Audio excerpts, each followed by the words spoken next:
ඔබේ දරුවාගේ මොළයේ වර්ධනය මුල් අවුරුදු 3 ජීවිතයේ අන් කිසිම අවස්ථාවකට වඩා ඉතාමත් වේගයෙන් වර්ධනය වෙන බව ඔබ දැන සිටියාද?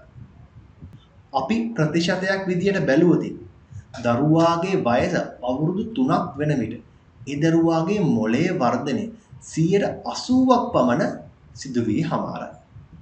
අවුරුදු 5ක් වෙන විට ඒ දරුවාගේ මොළයේ වර්ධනය 90%ක්ම සම්පූර්ණ වී හමාරයි.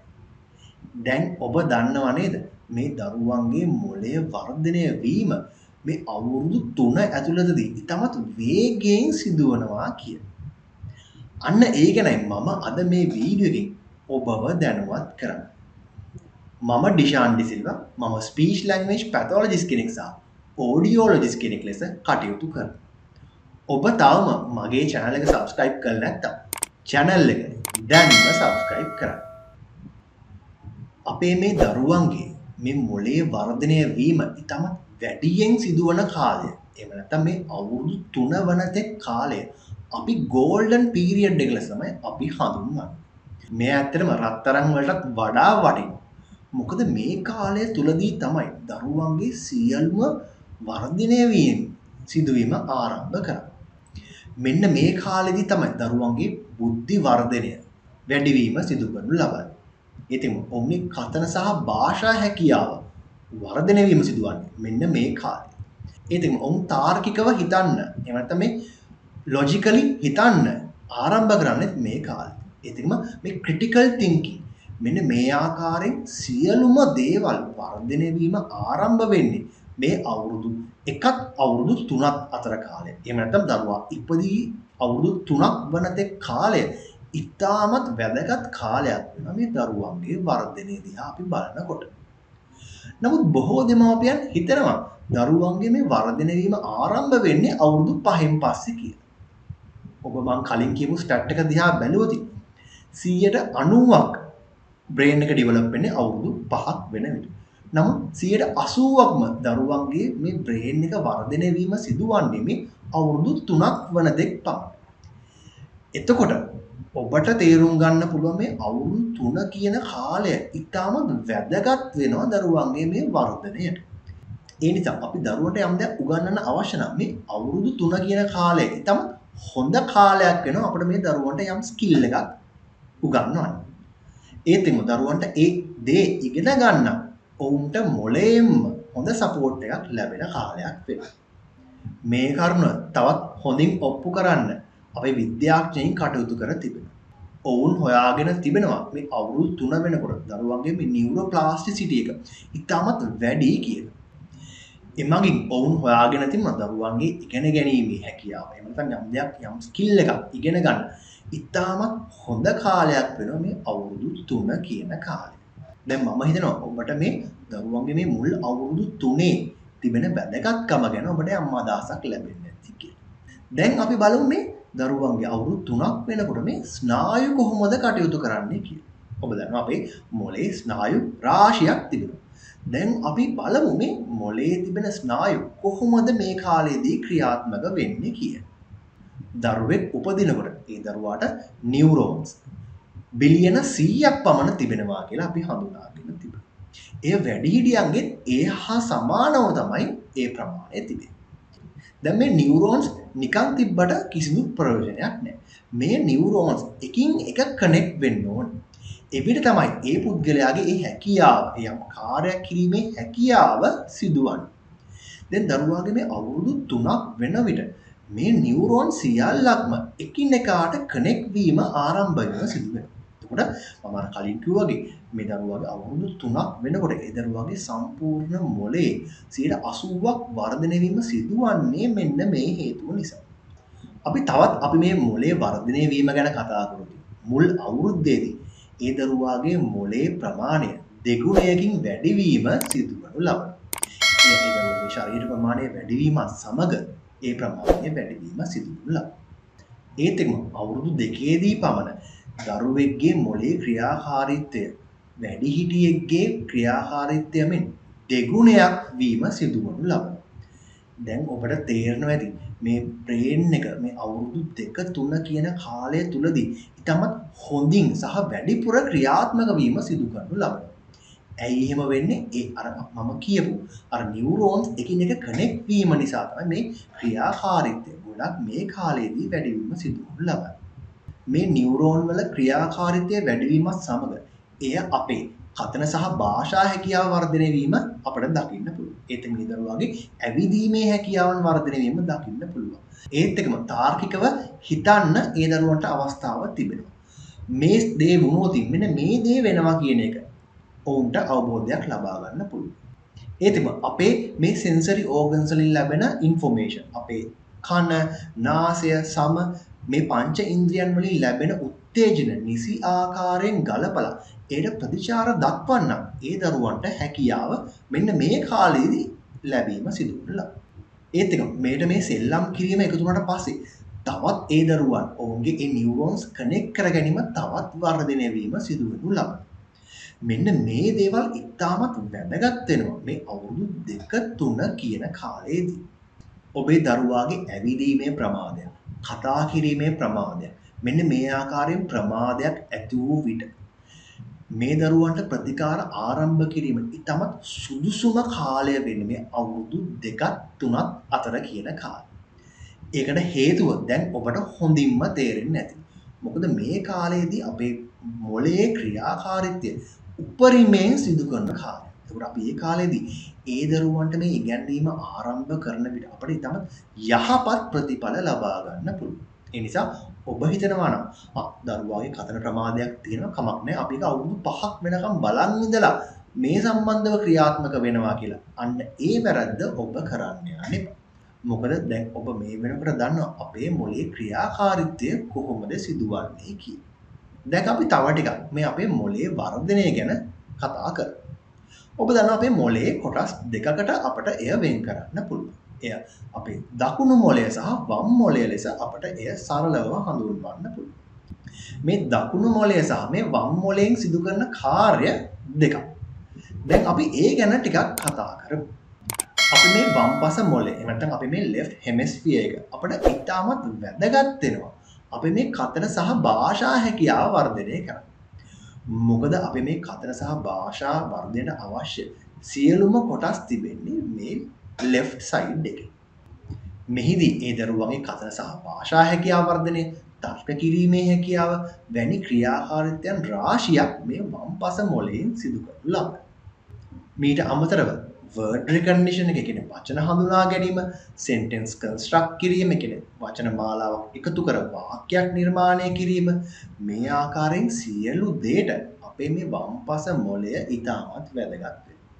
දැන් ඔබ දන්නවා මේ වම්පස මොළය අපිට ඉතාමත් වැදගත් වෙනවා අපේ මේ කතන සහ භාෂා හැකියාව වර්ධනයට. අපිට නිවසේදී මොනවද කරන්න පුළුවන් මේ දරුවන්ගේ වම්පස මොළයේ වර්ධනය වැඩි කරන්න? ඔව් මම ඒ ගැන ඔබව දැනුවත් කරනවා. ඔබට තම සරල ක්‍රියාකාරකම් කරන්න පුළුවන්. දරුවන් සමග සෙල්ලම් කිරීම මේ දරුවන්ගේ වම්පස මොළයේ වර්ධනයට ඉතාමත් වැදගත් සාධකයක් වෙනවා. ඒත් දරුවන් සමග සරල සංවාදයක යෙදීම ඉතාමත් වැදගත් වෙනවා. ඒ දරුවන්ගේ මේ vocabulary එක වර්ධනය. ඒත්ම ඔවුන්ට sentence structure එක හුරු කිරීමට සහ වචන දෙකක් එකතු කර සරල වාක්‍යයක් කතා කරන්න හුරු කිරීමට මෙන්න මේ දේවල් ගොඩක් වැදගත් වෙනවා. ඒත් තවත් ඔබට කරන්න පුළුවන් දෙයක් වෙන දරුවන්ට මේ puzzles ලබා දීම. දරුවන්ට මේ puzzles fix කිරීමෙන් ඔවුන්ගේ තාර්කික හැකියාව වර්ධනය වීම සිදු කරලා. ඉතින් ඔබට ඒ සමග යම් සරල ප්‍රශ්න දරුවන්ගෙන් අහන්න පුළුවන්. දැන් ඔබ මොකද කරන්නේ? මේකෙන් මොකද වෙන්නේ? මෙන්න මේ ආකාරයෙන් සරල ප්‍රශ්න ඔබට අසන්න පුළුවන්. මෙන්න මේ සරල ක්‍රියාකාරකම් මගින් අපේ දරුවන්ගේ මේ වම්පස මොළය වර්ධනය කිරීම කළ හැකි වෙනවා. දැන් අපි බලමු අපි මේ right hemisphere එක. එහෙම නැත්නම් මේ අපේ දකුණු පස මොළයෙන් මොන වගේ කාර්යයක්ද සිදුවන්නේ කියලා. මේ දකුණු පස මොළයෙන් තමයි අපේ creativity එක. එහෙම නැත්නම් මේ නිර්මාණශීලී හැකියාවන් වර්ධනය වෙන්නේ මේ අපේ දකුණු පස මොළයෙන්. ඒත් අපි මේ හැඟීම් දැනීම් තේරුම් ගැනීම. එහෙම නැත්නම් මේ emotions ගැන අවබෝධයක් ලබා ගන්න පුළුවන් වෙන්නේ අපිට මේ දකුණු පස මොළයෙන්. ඊට අමතරව අපේ මේ බුද්ධිය එහෙම නැත්නම් මේ ඉන්ටෙලිජන්ස් ලැබෙන්නේ අපිට මේ අපේ තිබෙන දකුණු පස මොළයෙන්. යම් පුද්ගලෙක් මේ දකුණු පසේ මොළය අපිට නැති වුණොත් අපි රොබෝ කෙනෙක් වගේ තමයි අපිට ඉන්නේ. ඇයි මම එහෙම කියන්නේ? මොකද අපි හැම දිනාටම අපේ හැඟීම් ගැන අපට අවබෝධයක් තිබෙන්න ඕනේ. ඒත් එක්කම අපේ නිර්මාණශීලී හැකියාවන් තිබෙන්න ඕනේ. සින්දුවක් රස විඳීමේ හැකියාව තිබෙන්න ඕනේ. චිත්‍රපටයක් රස විඳීමේ හැකියාව තිබෙන්න ඕනේ. මේ සියල්ලක්ම අපට ලැබෙන්නේ මේ අපේ දකුණු පස මොළයෙන්මයි. එහෙම නැත්නම් අපි මේ රයිට් හෙමස්ෆියර් එකෙන් තමයි අපට මේ සියල්ලක්ම ලැබීම සිදුවන්නේ. මේ දකුණු පස මොළය අපි කුඩා කාලේ ඉතාමත් හොඳින් ඇක්ටිව්ලි තිබෙනවා. ඒ කියන්නේ ගොඩක් ක්‍රියාකාරී වෙනවා අපේ මේ කුඩා කාලේ.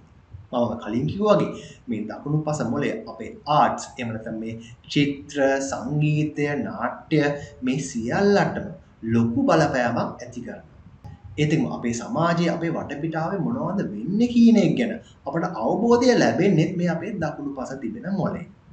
ඒත් අපට පුද්ගලයන්ගේ මුහුණු මතක තබා ගන්න. යම් ස්ථානයකට ගමන් කරන මාර්ගය කොහොමද වෙන්නේ? අපි මෙතනින් හරවන්න ඕනේ. අපි මේ පාරේ කලින් ඇවිල්ලා තියෙනවා. මෙන්න මේ ඉන්ෆර්මේෂන් උත් අපට ලබා දෙන්නේ අපි මේ දකුණු පස තිබෙන මොළේ. ඒ නිසා අපට මේ දකුණු පස මොළේ ඉතාමත් වැදගත් වෙනවා අපේ වර්ධනයේදී.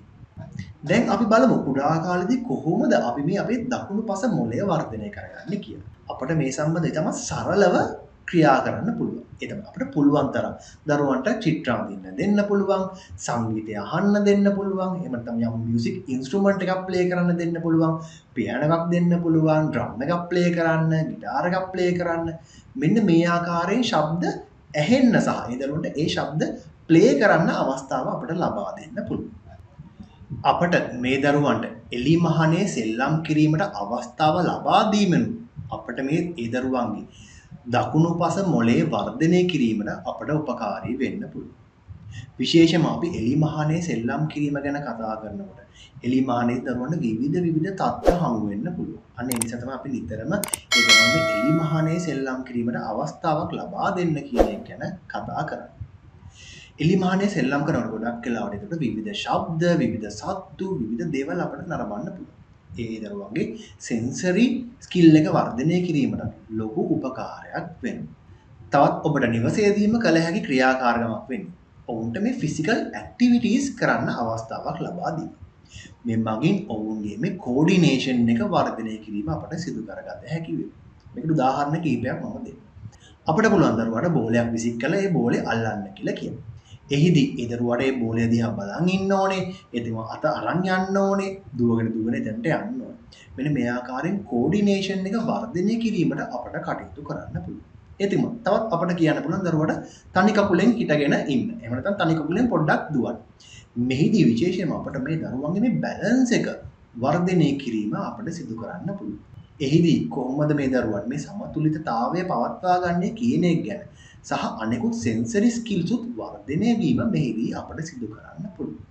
මෙන්න මේ ක්‍රියාකාරකම් අපිට තමයි පහසුවෙන් නිවසේදීම කරගන්න පුළුවන්.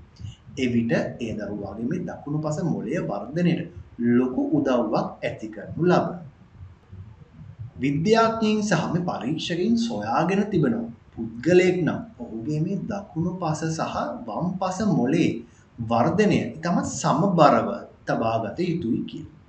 එවිට ඒ පුද්ගලයා ඉතාමත් පරිපූර්ණ පුද්ගලයෙක් ලෙස අපට හඳුන්වන්න පුළුවන් කියලා. ඒ නිසා දෙමාපියන් වශයෙන් විශේෂයෙන්ම දරුවන්ගේ මේ දකුණු සහ වම් පස මොළේ වර්ධනය නිසි ආකාරයෙන් බැලන්ස් එකේ තබා ගැනීම කටයුතු කිරීම ඉතාමත් වැදගත් වෙනවා. ඔවුන්ට එළියට පහළ සෙල්ලම් කරන්න දෙන්න. ඔවුන්ට සින්දු අහන්න, ඔවුන්ට මූවි එකක් බලන්න, ඔවුන්ට ඉන්ස්ට්‍රුමන්ට් එකක් ප්ලේ කරන්න අවස්ථාවක් දෙන්න. ඒත් මේ දරුවාගේ අධ්‍යාපන කටයුතු වලත් යම් නැඹුරු වීමක් ඔවුන්ට සිදු කරන්න. ඒ විදිහට තමයි පහසුවෙන් ඔවුන්ගේ ජීවිතය බැලන්ස් කර ගැනීම සිදු කරගන්න පුළුවන්. දෙමාපියන් වශයෙන් ඔබ ඔබේ දරුවාගේ වර්ධනය ගැන සැලකිලිමත් වෙනවා නම්, ඔබ ඒ වර්ධන අවුරුදු 5න් පස්සේ ලබා දෙන්න හිතනවා නම්, ඔබ අන්නේ වැරද්ද කරන්න එපා. දැන් ඔබ හොඳින්ම ඇහුවා මේ අවුරුදු 3 අතර කාලයේදී දරුවාගේ මොළේ ශීඝ්‍ර වර්ධනයක් සිදු වෙනවා කියලා. ඒ නිසා අවුරුදු 5ක් වෙනතෙක් බලන් ඉන්න එපා. දරුවන්ට ඉතාමත් ඉක්මනින්ම මේ හැකියාවන් වර්ධනය කිරීම කටයුතු කරන්න. ඒත් එක්කම දෙමාපියන් වශයෙන් ඔබට හැකි සෑම වෙලාවකම මේ අවුරුදු 3ක් වෙන කාලය අතරතුරදී දරුවා සමග ක්‍රියාකාරකම්, දරුවා සමග නිතර ඉන්න, කටයුතු කරන්න. මොකද එවිට ඒ දරුවාට ඉතාමත් හොඳ වර්ධනයක් ලබා දීමට අපට හේතු වෙනවා. ඒ නිසා හැකි සෑම වෙලාවෙදීම දරුවන් සමග කාලය ගත කරන්න අමතක කරන්න එපා. ඒත් එකම කතන චිකිත්සකයෙක් වශයෙන් මම තවත් වැදගත් දෙයක් ඔබට කියන්නම්. ඔබේ හෝ ඔබේ ආදරණීයන්ගේ කතන අපහසුතාවයක් තිබෙන දරුවෙක් සිටිනවා. ඒ දරුවාගේ මේ හැකියාවන් වර්ධනය කිරීම ඉතාමත් ඉක්මනින් ආරම්භ කරන්න ඕන. විශේෂයෙන්ම අවුරුදු 3ට කලින් මේ හැකියාව වර්ධනය කිරීමට කටයුතු කිරීම ඉතාමත් වැදගත් වෙනවා. ඔබ හිතන් ඉන්නවා නම් නෑ අපි දරුවා ඉස්කෝලේ දැම්මම මේ වර්ධනය ඉබේම සිදු වෙයි. එහෙම නැත්නම් අවුරුදු 5න් පස්සේ දරුවා කතා කරන්න පටන් ගනී කියලා. කරුණාකර ඔබ එවැනි ආකාරයෙන් හිතන්න යන්න එපා.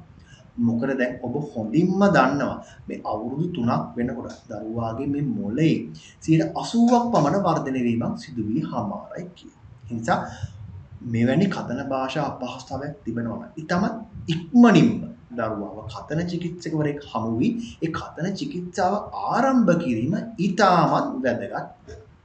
මම හිතනවා මේ වීඩියෝෙන් ඔබට මේ දරුවන්ගේ මොළයේ වර්ධනය වීම සිදුවන්නේ කොහොමද? එතක මේ අවුරුදු 3ක් අතර කාලෙදී දරුවාගේ මොළය කොහොමද වර්ධනය වෙන්නේ?